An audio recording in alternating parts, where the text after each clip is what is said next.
Nah ini definisi transposisi. Kita perlu memahami transposisi karena nanti untuk memahami definisi permutasi genap dan permutasi ganjil, gitu ya. Nah ini teorema 3118 dulu. Jadi ini setiap permutasi yang bukan identitas, ingat ya, bukan identitas. Jadi P-nya itu bukan identitas. Kalau identitas contohnya yang alfa 0 tadi, semua elemen dipetakan ke dirinya sendiri. Jadi yang bukan identitas dari Sn dengan N-nya lebih besar sama dengan 2, ini dapat dinyatakan dalam ini uniquely. Jadi dinyatakan secara tunggal sebagai produk dari cycle-cycle yang saling disjoin.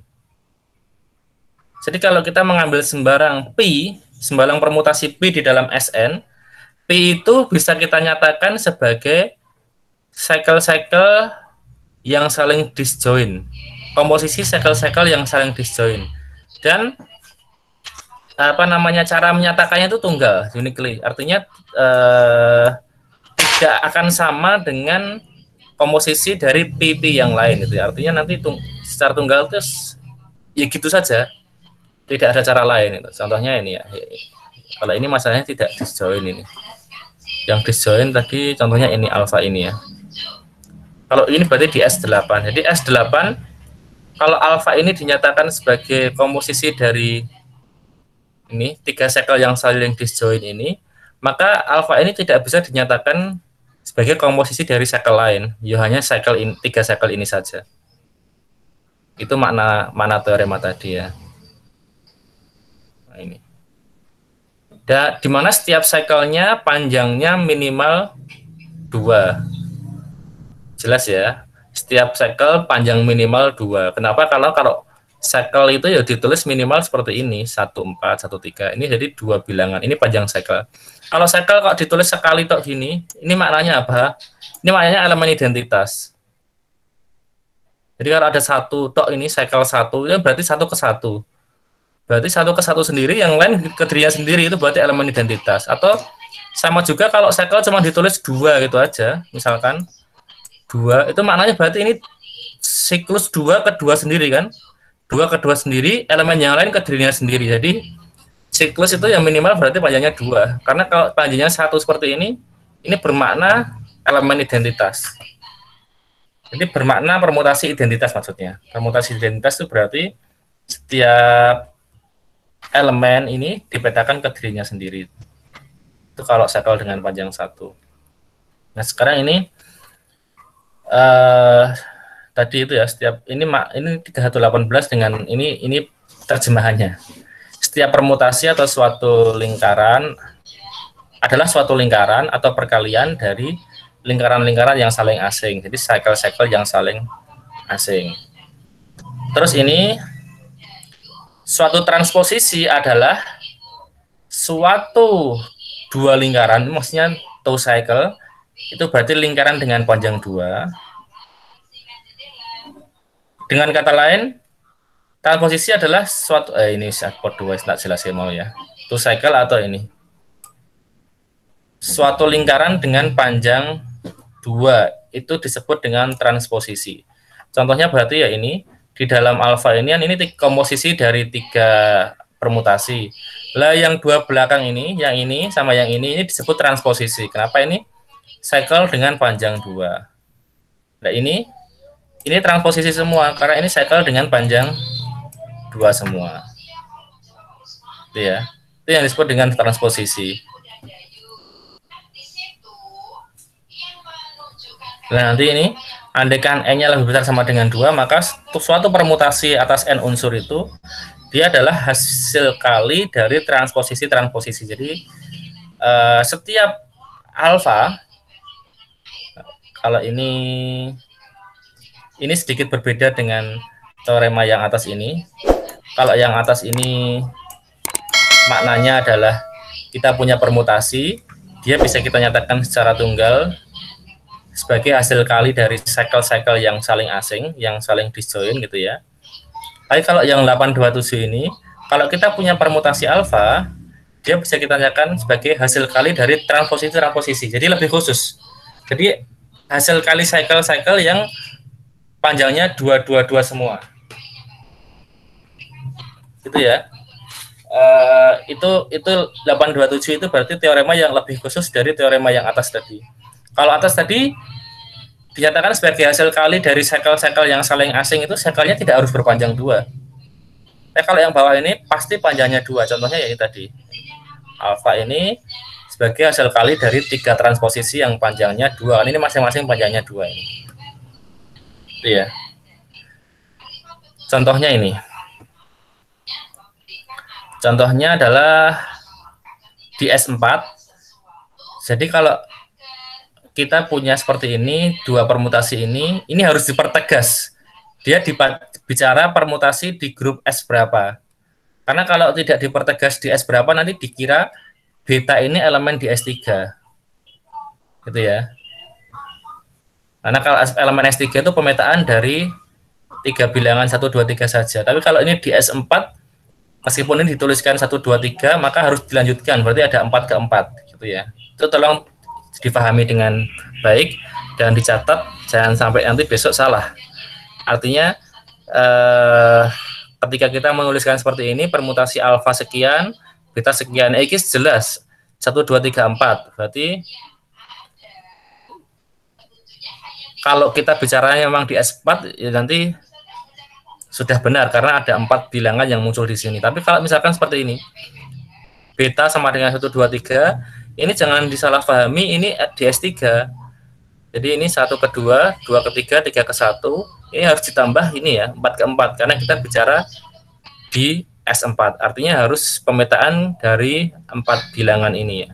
Dengan domainnya 1, 2, 3, dan 4. Meskipun di sini di cycle ini hanya 3 bilangan yang muncul. Ini hanya menyebut siklusnya. Jadi kemarin sudah kita jelaskan bahwa bilangan yang nggak muncul itu berarti dipetakan ke dirinya sendiri. Gitu ya. Hanya saya menekankan lagi biar Anda nggak lupa.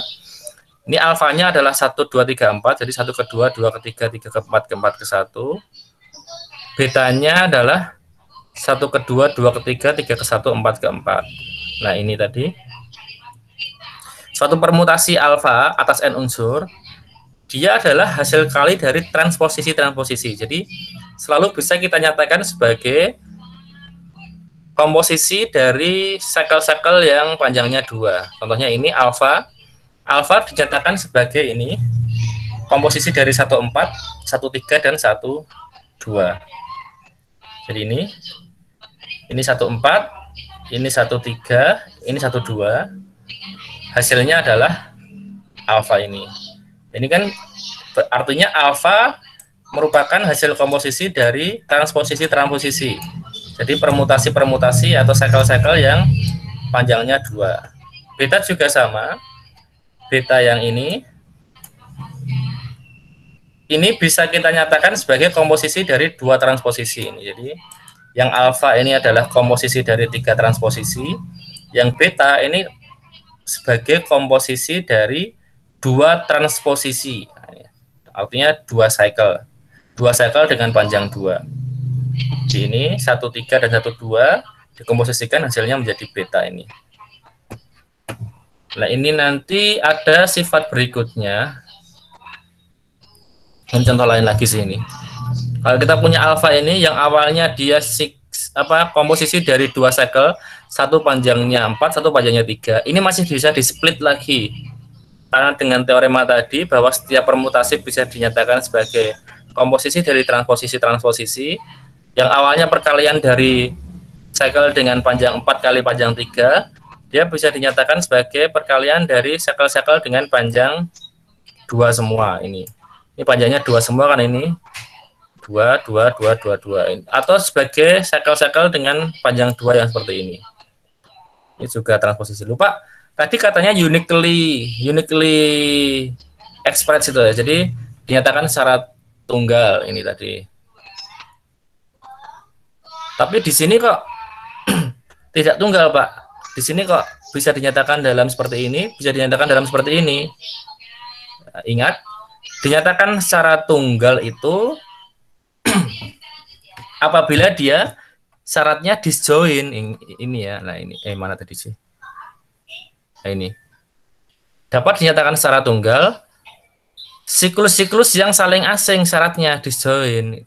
Tapi transposisi ini kan dia nggak disjoin ini. Ini ada satu yang satu, ini ada 5 sama 5, 5. Ini ada 2, 2, 2. Ini ada 6, 6 itu ya. Ya karena dia nggak disjoin maka dia bisa dinyatakan tidak tunggal, artinya lebih dari satu komposisi. Bisa ini, bisa ini. Tapi seandainya ini kok cycle-cycle yang disjoin, ya pasti dia tidak akan ada cara lain. Tunggal, satu-satunya cara seperti itu. Itu kalau disjoin, tapi ini tidak disjoin. Lah, sifat ini nanti perlu kita perhatikan di sini. Definisi permutasi genap. Suatu permutasi alfa dikatakan permutasi genap bila alfa dapat dinyatakan sebagai komposisi transposisi yang jumlahnya genap. Dan sebaliknya, katakan ganjil apabila dia dinyatakan sebagai komposisi dari transposisi yang jumlahnya ganjil. Sekarang saya tanya kepada Anda, alfa di sini ini permutasi genap atau permutasi ganjil menurut Anda? Genap ya Pak. Halo? Tadi Mbak tadi mau jawab nggak jadi tadi? Mbak siapa tadi? Ganjil Pak. Mbak siapa? Kenisa. Kenisa. Yang genap tadi masih apa? Syafiq Pak. Mas Syafiq, oke. Kita cek lagi di sini. Permutasi alfa dikatakan permutasi genap bila alfa dapat dinyatakan sebagai komposisi dari transposisi yang jumlahnya genap. Jadi yang jumlahnya genap bukan panjang cycle-nya tapi banyaknya transposisi, ingat ya. Dikatakan ganjil jika banyaknya transposisi yang dikomposisikan sebanyak ganjil. Bukan panjang cycle-nya, ingat. Nah, di sini banyaknya ada berapa ini? 1, 2, 3, 4, 5. Berarti alfa ini permutasi genap apa ganjil? Oh iya ganjil Pak. Ganjil ya, oke. Nah, meskipun dinyatakan dalam berbeda, dia tetap ganjil, ini tetap 5 juga. Jadi sekali dia permutasi ganjil, meskipun dinyatakan dalam transposisi yang berbeda, dia tetap ganjil. Nah, ini alfa di sini kenapa ganjil?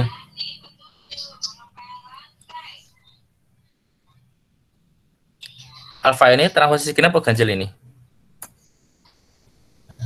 Ganjil Pak. Yang beta? Genap. Nah, karena cuma 2 ini ya. Oke. Lah itu nanti ternyata bisa diklasifikasi. Saya ini sebelum klasifikasinya di sini dulu. Sebelum diklasifikasi kita bicara dulu tentang permutasi identitas. Ingat, permutasi identitas itu berarti permutasi yang semua elemen dipetakan ke dirinya sendiri itu ya. Dia pasti genap ini. Dia pasti permutasi genap.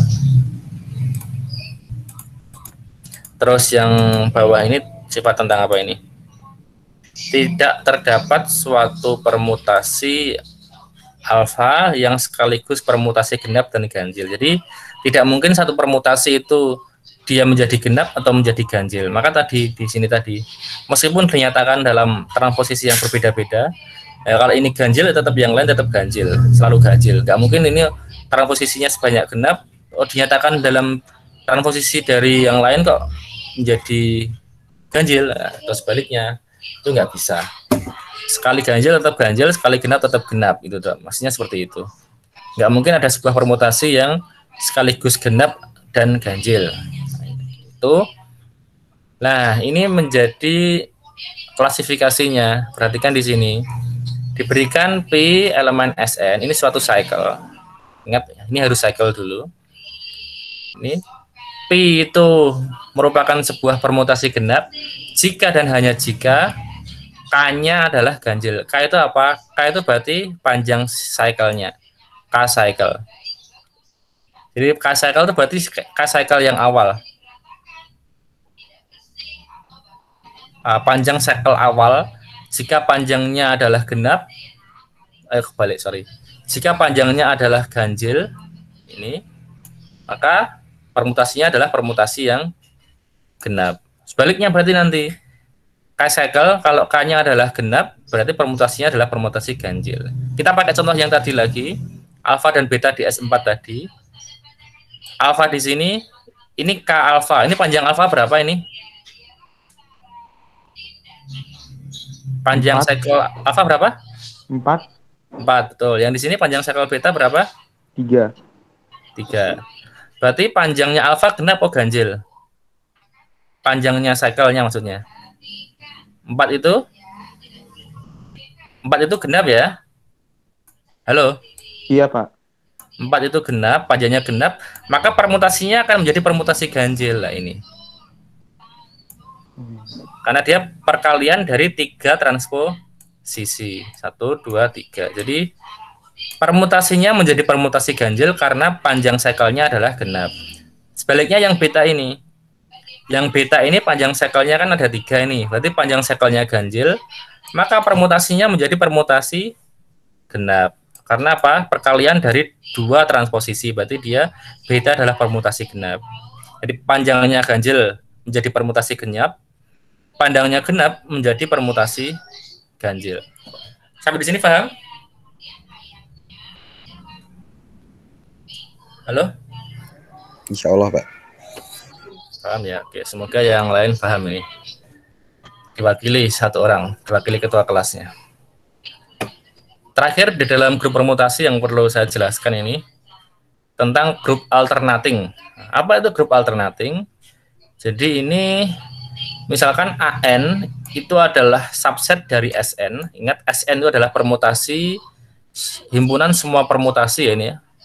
Grup permutasi tadi dengan anggota elemen domainnya sebanyak N. Maka AN itu adalah himpunan yang memuat semua permutasi genap. Dengan panjang lebih besar sama dengan 2. Nah, himpunan semua permutasi genap di SN itu dia akan menjadi subgrup di SN. Nah, subgrup apa nanti akan saya jelaskan setelah ini ya. Atau dalam teorema lain disebutkan ini di S Malik ini. Himpunan semua ini, semua permutasi genap, kita kasih operasi komposisi yang sama, artinya gini ya.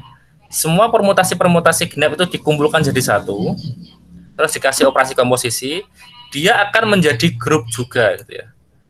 Jadi grup dari semua permutasi genap itu yang disebut dengan grup alternating ini. Jadi kalau kita gambarkan kira-kira ilustrasinya, ini ada SN. SN itu berarti semuanya, dia memuat semua baik permutasi genap ataupun ganjil. Nah, yang ganjil yang seluruhnya yang genap kita kumpulkan jadi 1. AN di sini. AN. Di luar AN ini berarti yang ganjil. Pokoknya yang di dalam AN ini semua yang permutasi genap kita kumpulkan. Artinya AN ini adalah subset di dalam SN. Lah kalau dia kita kasih operasi komposisi, maka AN ini juga akan menjadi grup. Lah grup dari semua permutasi genap itu disebut dengan grup alternating ini. Itu ya. Nah, menariknya grup alternating dalam teorema 3126 ini, setiap elemen dalam grup alternating tadi dia adalah produk itu berarti komposisi ya. Komposisi dari tricycle, artinya komposisi dari cycle-cycle dengan panjang 3. Lucu kan? Jadi bukan lucu sih, maksudnya AN itu adalah permutasi genap gitu ya. Permutasi genap, himpunan dari semua permutasi genap, dan ternyata permutasi genap itu bisa kita nyatakan sebagai komposisi dari siklus-siklus atau cycle-cycle dengan panjang 3, dengan panjang yang ganjil. Itu apa namanya? Itu sifat khusus dari grup alternating. Dan sampai sini ada yang mau ditanyakan sebelum saya lanjutkan ke subgrup? Nanya bentar, Pak. Silakan, Mas. Tadi AN tadi tuh itu ya, Pak, tadi. Even yang permutasi genap itu ya, Pak, tadi, Pak. Betul, betul. Oh iya, Pak. Jadi ya, SN itu umum, SN itu ya yang kita bicarakan kayak di awal tadi. Misalkan S3 itu ya berarti ya, ini S3 itu berarti semuanya. Semua ini S3. Nah, di antara S3 ini kita pilih nanti mana yang permutasi genap. Artinya mana yang bisa dinyatakan sebagai komposisi dari sebanyak transposisi yang jumlahnya genap. Lah, semua permutasi genap itu kita kumpulkan menjadi AN. Jadi AN itu terbatas. Dia hanya sebagian dari SN ini saja. A0 jelas alfa 0 karena tadi disebutkan ada teorema yang menyebutkan permutasi identitas itu merupakan permutasi genap. Maka ini nanti masuk ke AN. Gitu ya. Nanti cari yang lain lagi mana kira-kira yang bisa dinyatakan sebagai permutasi genap, nanti dimasukkan lagi ke sini. Tapi mungkin tidak semuanya, mungkin hanya sebagian saja. Gitu maksudnya. Sudah paham sampai di sini? Ada pertanyaan lagi?